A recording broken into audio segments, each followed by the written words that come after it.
The chapter given to me was chapter 15, Religion. So I wanted to start off with a quote called I've tried hell, what would you recommend I do? And this quote is from Frank Ocean Siegfried.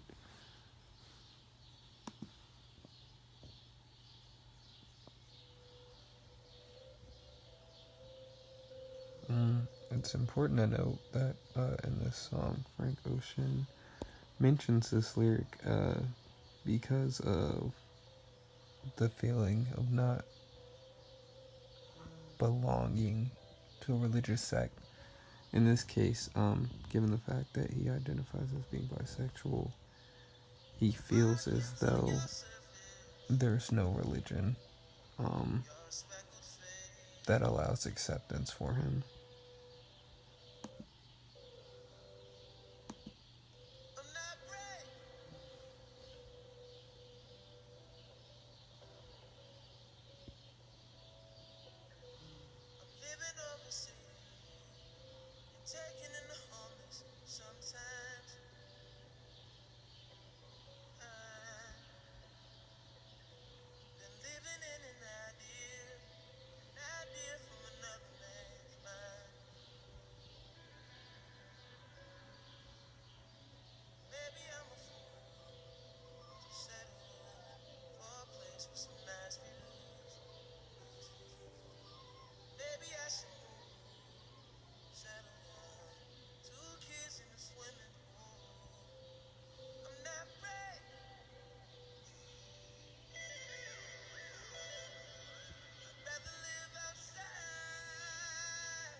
Fun fact, that line is sampled from the Beatles, but Frank Ocean, in that small bridge leading into this verse, displays the idea that religion is the idea from another man's mind, and while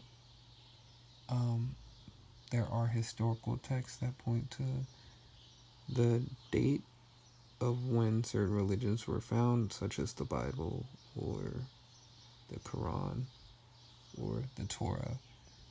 Religion is a way that we find to cope with the questions of the unknown.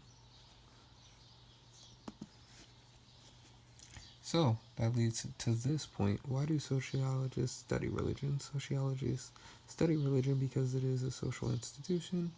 Religious, while unique and personal to people, is a cultural universal. Just as there are Christians in America, there are Christians in Southeast Asia. There's in fact missionaries for religions. And sociologists also realize that religions organize their beliefs around creating values, norms, and acceptable behavior. In Orthodox Judaism, especially in Baltimore, you'll find that people decide not to use cars and modes of transportations on the weekends. This is just a learned behavior, or the hijab for women. Finally, sociologists realize that people use religion to help explain the unexplainable, which we talked about earlier. So, what is religion? Religion is a system of beliefs and values and practices concerning what a person holds to be sacred or spiritually significant. Social theorist Emil Durkheim defined religion as a unified system of beliefs and practices relative to sacred things. So, at the end of the day, a religion can be formed around anything if it is given the importance or has practices formed around it that is relative things. In America, cows are eaten all the time for burgers if you go to McDonald's. But that's not the case in India. Cows are viewed as sacred because of Hinduism. So In layman terms, religion is the one thing we put above all else. So, sociologists' theoretical perspectives on religion. From the functionalist perspective, they contest that religion serves as several functions in society. It can serve the function of social interaction, social control, emotional comfort, and questions of the unknown. The most important function, probably the functionalists would look at from this perspective, is social interaction aspect. Functionalists think religion can properly foster groups for cohesion and integration. So, um, in this case, religion can be the driving force behind why people are able to come together regardless of ethnicity, sexual orientation, or gender. If you look at the voyage to Mecca every year, Muslims from all across the world come together as one. But there are extremes with this perspective. Just as religion can bring cohesion, it can also bring divisions too, such as anti-Semitism or the Salem witch trials, where women were burned at the stake because they were assumed to be witches. And this came because Protestants thought this was the proper behavior. Part 2. Conflict theorists also view religion as a tool of inequality. So, from their perspective, they see religion as just a means to keep people oppressed and down.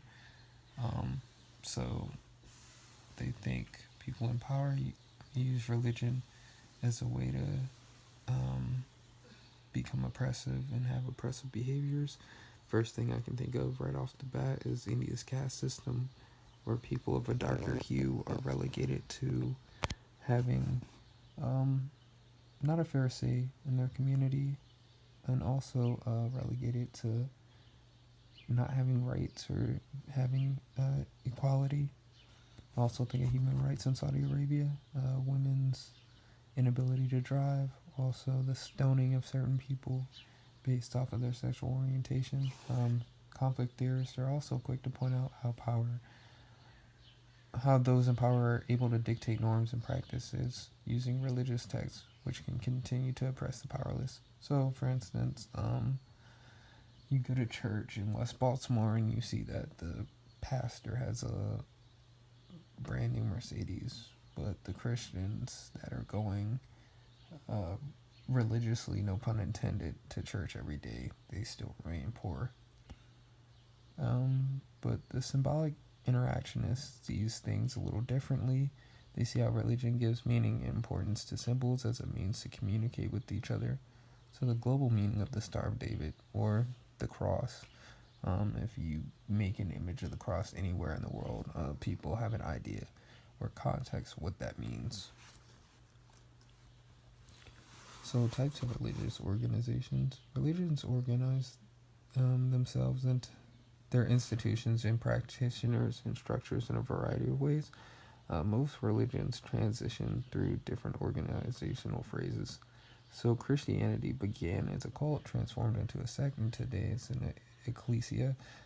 Funny enough, Christianity actually did start as a cult. And at the time in ancient Rome, there was a cult called the cult of Mithra. Funny enough, the Romans used Mithra's birthday as a birthday to give to Jesus. Jesus' birthday was originally in April, well, in the spring, and it used Mithra's birthday, which was December 25th, as a way to become more popular in ancient Rome. At that time, just like in ancient Greece, they had a polytheistic system of religion going on before they transitioned to a monotheistic religion. From ascending to descending order in terms of influence, society, ecclesia, denomination, sect, and cult. So I wanted to use another reference from Frank Ocean. Heaven's Gate Cult, Suicide Cult, was a cult in San Diego, California, where 37 people died as a result of suicide. The cult leader convinced these kids that there would be a spaceship, ancient spaceship, um, that would pick them up and save them from imminent death because they thought the world was ending. Funny enough, Frank actually used this in his lead single Nikes off of his sophomore album Blonde in 2016.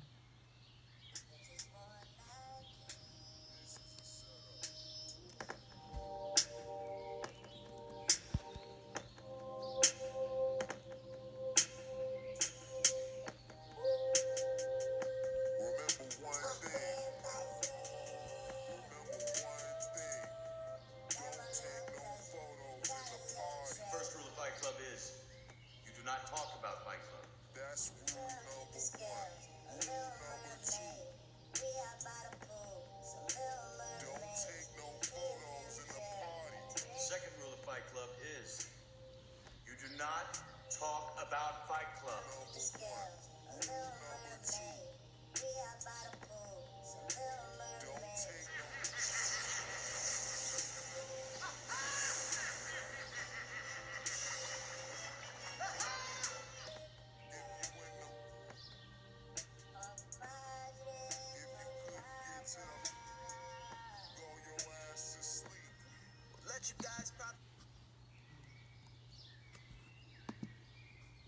So, the types of religions. You have polytheism, which is multiple gods.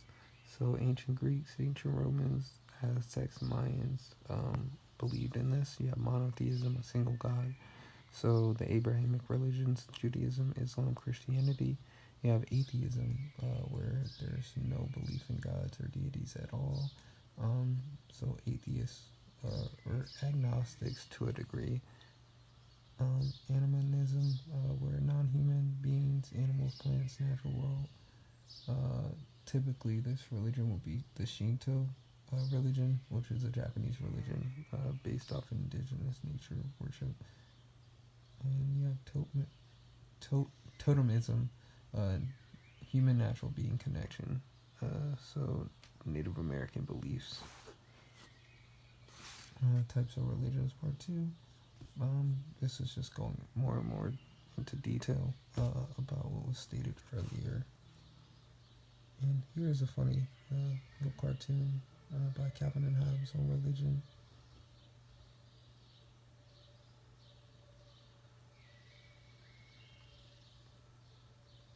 So a couple key terms that we might have skipped over, didn't really go into. Atheism is the belief in no deities. Liberation theology, the use of church to promote social change via the political arena. Cults, religious groups that are small, secretive, and highly controlling of members and have a charismatic leader. Denominational, large mainstream religion that is not sponsored by the state. An ecclesia, religion that is considered the state religion. I hope that was very helpful. The question I would ask you all is, if religion is a means for us to explain the unexplainable, then what purpose should religion serve to explain the explainable? If that makes sense, please shoot me an answer. Thank you.